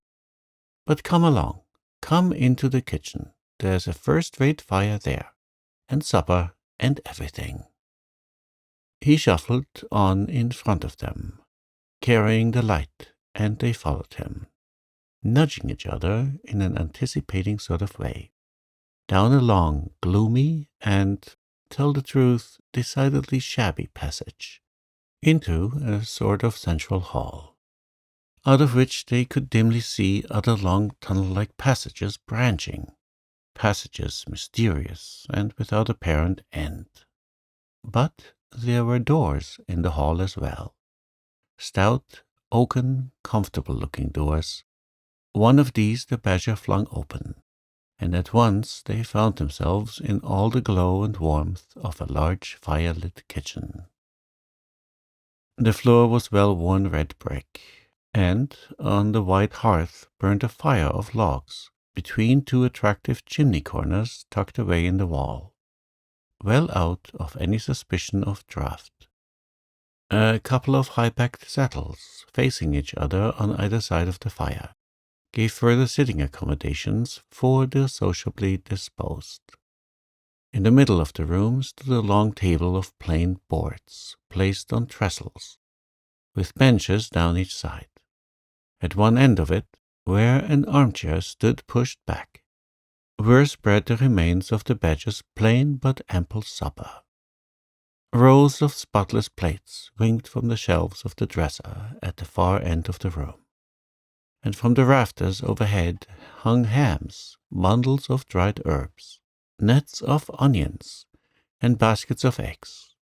It seemed a place where heroes could fitly feast after victory, where weary harvesters could line up in scores along the table and keep the harvest home with mirth and song, or where 2 or 3 friends of simple tastes could sit about as they pleased and eat and smoke and talk in comfort and contentment.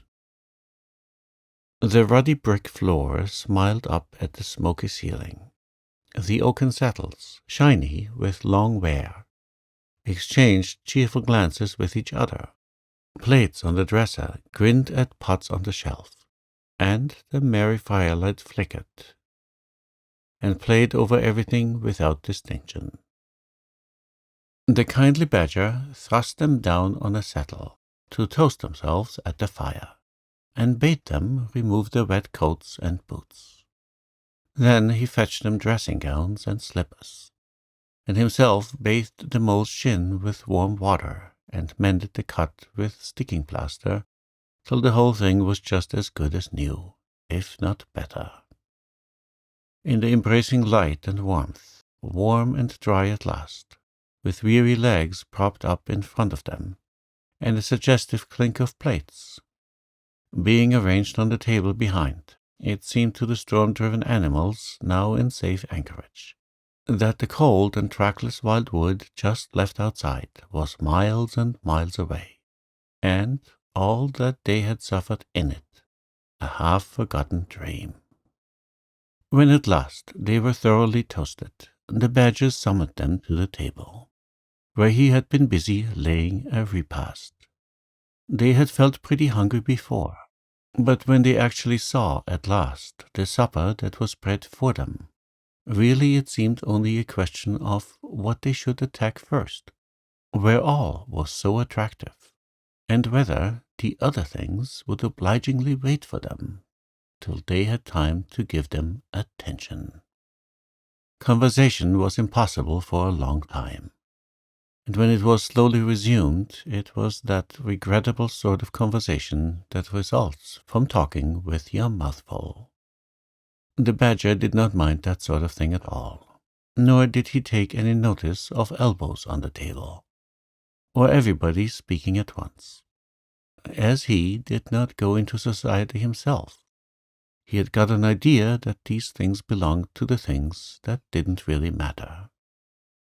We know, of course, that he was wrong, and took too narrow a view, because they do matter very much, though it would take too long to explain why. He sat in his armchair at the head of the table, and nodded gravely at intervals as the animals told their story, and he did not seem surprised or shocked at anything, and he never said, "I told you so," or "just what I always said," or remarked that they ought to have done so-and-so, or ought not to have done something else. The mole began to feel very friendly towards him. When supper was really finished at last, and each animal felt that his skin was now as tight as was decently safe, and by this time he didn't care a hang for anybody or anything, they gathered round the glowing embers of the great wood fire, and thought how jolly it was to be sitting up so late, and so independent, and so full. And after they had chatted for a time about things in general, the badger said heartily, "Now then, tell us the news from your part of the world. How's old Toad going on?" "Oh, from bad to worse," said the rat gravely, while the mole, cocked up on a saddle, and basking in the firelight, his heels higher than his head, tried to look properly mournful. "Another smash-up only last week, and a bad one. You see, he will insist on driving himself, and he's hopelessly incapable. If he'd only employ a decent, steady, well-trained animal, pay him good wages, and leave everything to him, he'd get on all right. But no, he's convinced he's a heaven-born driver, and nobody can teach him anything, and all the rest follows." "How many has he had?" inquired the badger gloomily. "Smashes or machines?" asked the rat. "Oh, well, after all, it's the same thing with Toad. This is the 7th. As for the others, you know that coach house of his? Well, it's piled up, literally piled up to the roof, with fragments of motor cars, none of them bigger than your hat. That accounts for the other 6, so far as they can be accounted for." "He's been to hospital 3 times, put in the mole. "And as for the fines he's had to pay, it's simply awful to think of." "Yes, that's part of the trouble," continued the rat. "Toad's rich, we all know, but he's not a millionaire, and he's a hopelessly bad driver, and quite regardless of law and order. Killed or ruined, it's got to be one of the 2 things sooner or later. Badger, we're his friends. Oughtn't we to do something?" The badger went through a bit of hard thinking. "Now look here," he said at last, rather severely. "Of course you know I can't do anything now." His 2 friends assented, quite understanding his point. No animal, according to the rules of animal etiquette, is ever expected to do anything strenuous or heroic, or even moderately active during the off-season of winter. All are sleepy. Some actually sleep. All are weather-bound, more or less, and all are resting from arduous days and night, during which every muscle in them has been severely tested, and every energy kept at full strength. "Very well, then," continued the badger, "but when once the year has really turned up, and the nights are shorter, and halfway through them one rouses and feels fidgety and wanting to be up and doing by sunrise, if not before, you know." Both animals nodded gravely. They knew. "Well, then," went on the badger, "we, that is you and me and our friend the mole here, will take Toad seriously in hand. We'll stand no nonsense whatever. We'll bring him back to reason, by force, if need be. We'll make him be a sensible Toad. We'll—" "You're asleep, Rat." "Not me," said the Rat, waking up with a jerk. "He's been asleep 2 or 3 times since supper," said the Mole, laughing. He himself was feeling quite wakeful and even lively, though he didn't know why. The reason was, of course, that he being naturally an underground animal by birth and breeding, the situation of Badger's house exactly suited him and made him feel at home. While Rat, who slept every night in a bedroom the windows of which opened on a breezy river, naturally felt the atmosphere still and oppressive. "Well, it's time we were all in bed," said the Badger, getting up and fetching flat candlesticks. "Come along, you two, and I'll show you your quarters. And take your time tomorrow morning. Breakfast at any hour you please." He conducted the 2 animals to a long room that seemed half bedchamber and half loft. The Badger's winter stores, which indeed were visible everywhere, took up half the room. Piles of apples, turnips, and potatoes, baskets full of nuts, and jars of honey, but the 2 little white beds on the remainder of the floor looked soft and inviting, and the linen on them, though coarse, was clean and smelt beautifully of lavender. And the Mole and the Water Rat, shaking off the garments in some 30 seconds, tumbled in between the sheets, in great joy and contentment. In accordance with the kindly Badger's injunctions, the 2 tired animals came down to breakfast very late next morning, and found a bright fire burning in the kitchen, and 2 young hedgehogs sitting on a bench at the table, eating oatmeal porridge out of wooden bowls.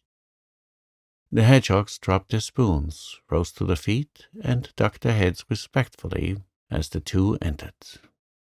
"There, sit down, said the Rat pleasantly, "and go on with your porridge.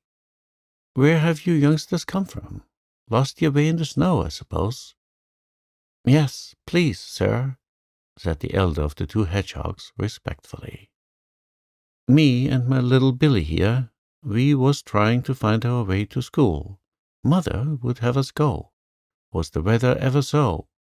And of course we lost ourselves, sir, and Billy he got frightened and took and cried, being young and faint-hearted.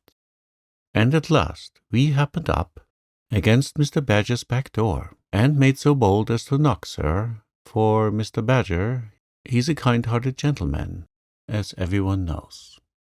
"I understand," said the Rat, cutting himself some rashers from a side of bacon, while the Mole dropped some eggs into a saucepan. "And what's the weather like outside? You needn't sir me quite so much," he added. "Oh, terrible bad, sir, terrible deep the snow is," said the Hedgehog. "No getting out for the likes of you gentlemen to-day." "Where's Mr. Badger?" inquired the Mole as he warmed the coffee-pot before the fire. "The master's gone into his study, sir," replied the Hedgehog, "and he said as how he was going to be particular busy this morning, and on no account was he to be disturbed." This explanation, of course, was thoroughly understood by everyone present. The fact is, as already set forth, when you live a life of intense activity for 6 months in the year, and of comparative or actual somnolence for the other 6, during the latter period you cannot be continually pleading sleepiness when there are people about or things to be done. The excuse gets monotonous. The animals well knew that Badger, having eaten a hearty breakfast, had retired to his study and settled himself in an armchair with his legs up on another, and a red cotton handkerchief over his face. And he was being busy in the usual way of this time of year. The front door bell clanged loudly, and the rat, who was very greasy with buttered toast, sent Billy, the smaller hedgehog, to see who it might be. There was a sound of much stamping in the hall, and presently Billy returned in front of the otter, who threw himself on the rat with an embrace and a shout of affectionate greeting. "Get off!" sputtered the rat with his mouth full. "Thought I should find you here all right," said the otter cheerfully. They were all in a great state of alarm along Riverbank when I arrived this morning. Rat never been home all night, nor Mole either. Something dreadful must have happened, they said, and the snow had covered up all your tracks, of course. But I knew that when people were in a fix, they mostly went to Badger, or else Badger got to know of it somehow. So I came straight off here, through the wild wood and the snow. My, it was fine coming through the snow as the red sun was rising and showing against the black tree trunks. As you went along in the stillness, every now and then masses of snow slid off the branches suddenly with a flop, making you jump and run for cover. Snow castles and snow caverns had sprung up out of nowhere in the night, and snow bridges, terraces, ramparts. I could have stayed and played with them for hours. Here and there great branches had been torn away by the sheer weight of the snow, and robins perched and hopped on them in their perky, conceited way, just as if they had done it themselves. A ragged string of wild geese passed overhead, high on the grey sky, and a few rooks whirled over the trees, inspected, and flapped off homewards with a disgusted expression. But I met no sensible being to ask the news of. About halfway across I came on a rabbit sitting on a stump, cleaning his silly face with his paws. He was a pretty scared animal when I crept up behind him and placed a heavy forepaw on his shoulder. I had to cuff his head once or twice to get any sense out of it at all. At last I managed to extract from him that Mole had been seen in the wild wood last night by one of them. It was the talk of the burrows, he said, how Mole, Mr. Rat's particular friend, was in a bad fix, how he had lost his way, and they were up and out hunting, and were jivying him round and round. "Then why didn't any of you do something?" I asked. "You mayn't be blessed with brains, but there are hundreds and hundreds of you big, stout fellows, as fat as butter, and your burrows running in all directions, and you could have taken him in and made him safe and comfortable, or tried to, at all events." "What, us?" he merely said. "Do something? Us rabbits?" So I cuffed him again and left him. There was nothing else to be done. At any rate, I had learned something, and if I had had the luck to meet any of them, I'd have learned something more, or they would. "Weren't you at all, nervous?" asked the Mole, some of yesterday's terror coming back to him at the mention of the wild wood. "Nervous?" The other showed a gleaming set of strong white teeth as he laughed. "I'd give 'em nerves if any of them tried anything on with me. Here, Mole, fry me some slices of ham, like the good little chap you are. I'm frightfully hungry, and I've got any amount to say to Ratty here. Haven't seen him for an age." So the good-natured Mole, having cut some slices of ham, set the hedgehogs to fry it, and returned to his own breakfast, while the otter and the rat, their heads together, eagerly talked river shop, which is long shop, and talk that is endless, running on like the babbling river itself. A plate of fried ham had just been cleared and sent back for more, when the badger entered, yawning and rubbing his eyes. and greeted them all in his quiet, simple way, with kind inquiries for everyone. "It must be getting on for luncheon time," he remarked to the otter. "Better stop and have it with us. You must be hungry this cold morning." "Rather," replied the otter, winking at the mole. "The sight of these greedy young hedgehogs stuffing themselves with fried ham makes me feel positively famished." The hedgehogs, who were just beginning to feel hungry again after the porridge, and after working so hard at their frying, looked timidly up at Mr. Badger, but were too shy to say anything. "Here, you two youngsters, be off home to your mother," said the Badger kindly. "I'll send someone with you to show you the way. You won't want any dinner today, I'll be bound." He gave them 6 pence apiece and a pat on the head, and they went off with much respectful swinging of caps and touching of forelocks. Presently they all sat down to luncheon together. The mole found himself placed next to Mr. Badger, and, as the other two were still deep in river gossip, from which nothing could divert them, he took the opportunity to tell Badger how comfortable and homelike it all felt to him. "Once well underground," he said, "you know exactly where you are. Nothing can happen to you, and nothing can get at you. You are entirely your own master, and you don't have to consult anybody or mind what they say. Things go on all the same overhead, and you let them, and don't bother about them. When you want to, you go up, and there things are, waiting for you." The Badger simply beamed on him. "That's exactly what I say," he replied. "There's no security, or peace and tranquility, except underground. And then, if your ideas get larger and you want to expand, why, a dig and a scrape, and there you are. If you feel your house is a bit too big, you stop up a hole or two, and there you are again. No builders, no tradesmen, no remarks passed on you by fellows looking over your wall, and, above all, no weather. Look at Rat now. A couple of feet of flood water, and he's got to move into hired lodgings, uncomfortable, inconveniently situated, and horribly expensive. Take Toad. I say nothing against Toad Hall, quite the best house in these parts, as a house. But supposing a fire breaks out, where's Toad?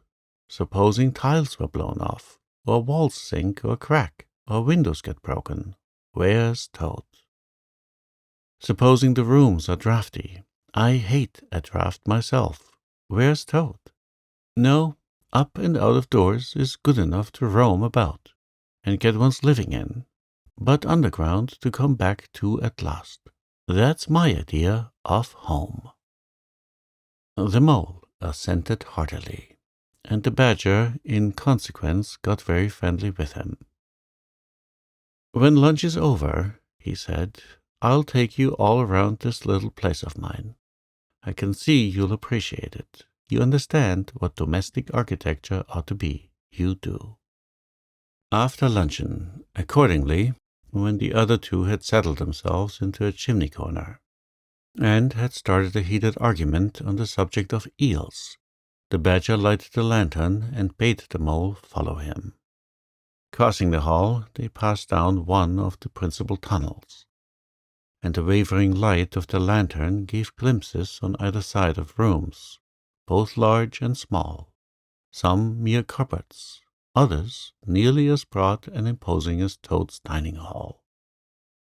A narrow passage at right angles led them into another corridor, and here the same thing was repeated.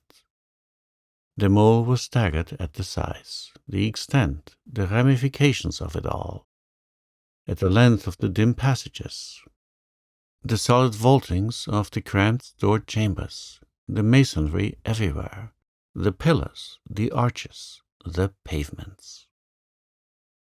"How on earth, Badger," he said at last, did you ever find time and strength to do all this?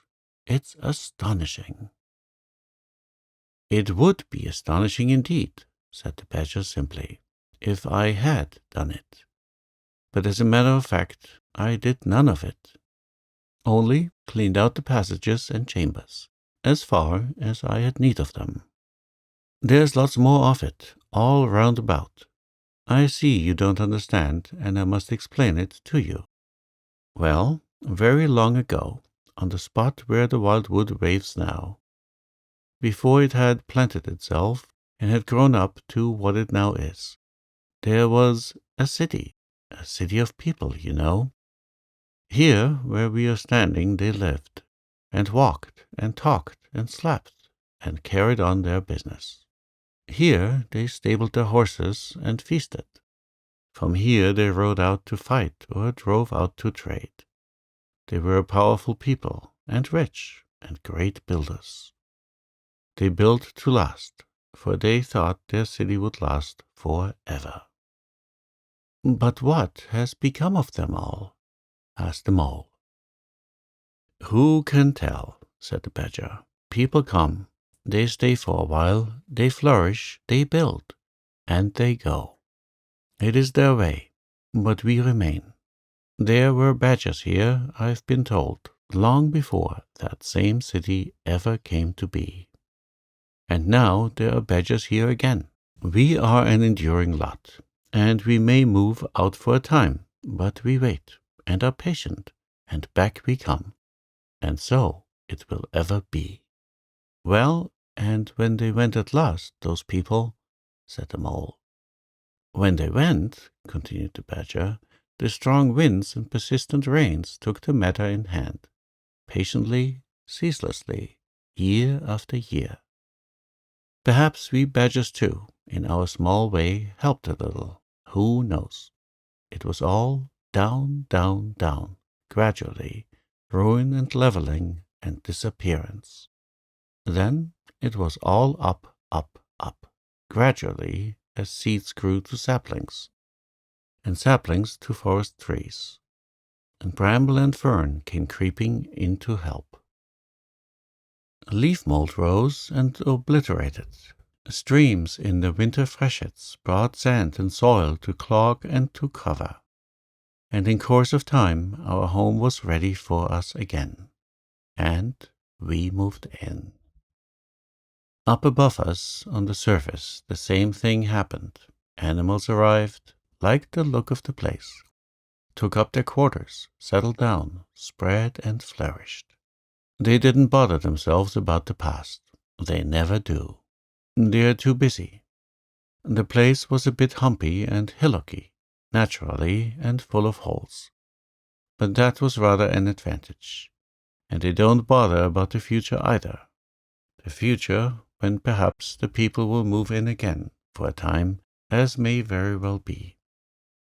The wildwood was pretty well populated by now, with all the usual lot, good, bad, and indifferent. I name no names. It takes all sorts to make a world. But I fancy you know something about them yourself by this time." "I do indeed," said the mole with a slight shiver.